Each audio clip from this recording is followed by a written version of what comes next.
welcome back to another Civilization 5 guide with me, Woolf. As you can see, we're now on a brand new world now, and on a brand new computer, which means nice graphics. So none of that old rubbish stuff that you saw in the other videos, thankfully. The rest of these guides will be in full graphics, and the other videos I do will be in pretty nice settings. So, last time if you tuned in, I did the Celts led by Boudica, and a faith-oriented civilization, introducing gods and kings, and it's rather unique, revolving around unimproved forest tiles. But this time, we'll be doing Attilla the Hun, bulleted civilization to play against. The boundaries of your empire, become an empress to your will, and took kingdom after kingdom. As sovereign ruler of the Huns, you marched your army across Europe into Gaul, planning to extend your already impressive lands all the way to the Atlantic Ocean. Your untimely death led to the quick disintegration and downfall of your empire, but your name and deeds have created an everlasting legacy for your people. Fearsome general, your people call for the recreation of a new Hunnic empire, one which will make the exploits and histories of the former seem like the faded dreamings of a dying sun. Will you answer their call to regain your rightful prominence and glory? Will you mount your steadfast steed and lead your armies to victory? Will you build a civilization that stands the test of time? Well, Louis. So first, let's talk about the Hunnic special ability, which is the Scourge of the God. The Huns can raise the cities at double the speed, and they borrow their in-game city names, apart from the capital, which will be Attila's Court. They borrow the city names from other in-game civs. The Huns start with animal husbandry already done, which means they can already see horses, and they can already establish trade routes, which is pretty important, and it means you can get on with more important researching to help do your military conquests.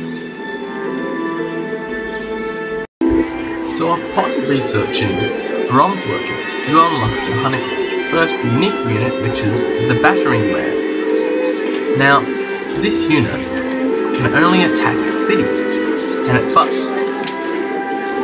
it has a 300% bonus at doing this. However, this unit replaces the spearman, and the interesting thing is that, of course, when you take your warrior and take it into a ruin, if it finds the advanced weapons little bonus, it will turn into a battering ram, like this one, instead of a spearman.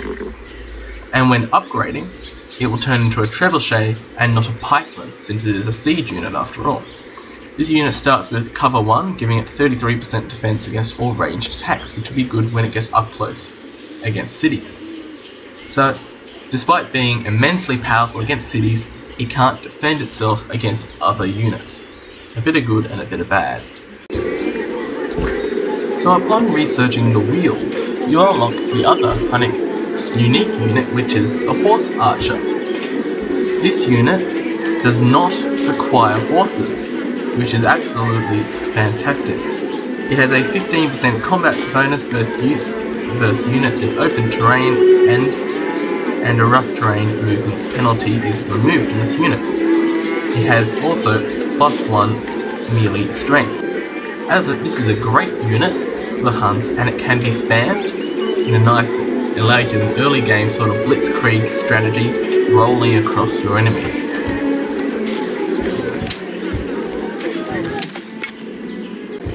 And here is the Hunnic horse archer in his glory, and in action against the barbarians. Hopefully your Attila's court won't be on fire like mine. So now for my little comment on Attila the Hun and the Hunnic civilization as a whole. The Huns are designed for one strategy, a military domination one. In the early game, conquer and puppet as much as you can, and nobody will trust you, but the early game goes hard and fast for Attila. The extra production from the pastures makes raising your armies even easier, and with the battering ram, enemy cities will crumble. Use this to your advantage, but always have a spearman or a warrior just in backup, and try and have an extra battering ram ready to alternate.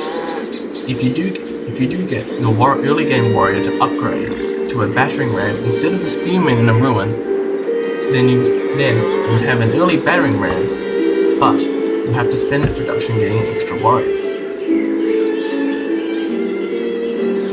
In the early game, don't just worry about getting heaps of settlers. Build up your military and then take other people's cities. Such as, if I was to continue playing, Russia to the west and Poland to the north, which is probably under siege by barbarians as we speak. Even though the Huns get the bonus to raising the cities, don't raise all cities just yet. In fact, don't eliminate entire civilizations. But to continue, because all I need for a domination victory is the capital. So, if I was to try and conquer Russia, I will take Moscow and then leave. Let them make some more cities and then strike again. Poland, take Warsaw, or maybe burn Krakow. Doesn't matter.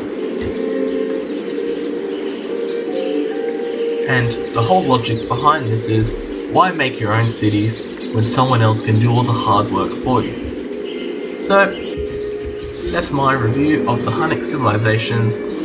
A very good early game conquering civilization. I personally hate to play against the Huns. They always ruin my little momentum and I want to chill out and play by myself. But it makes the game easy. It makes the game interesting, not easy. So that's me, Wolf out. Tune in for another guide next time.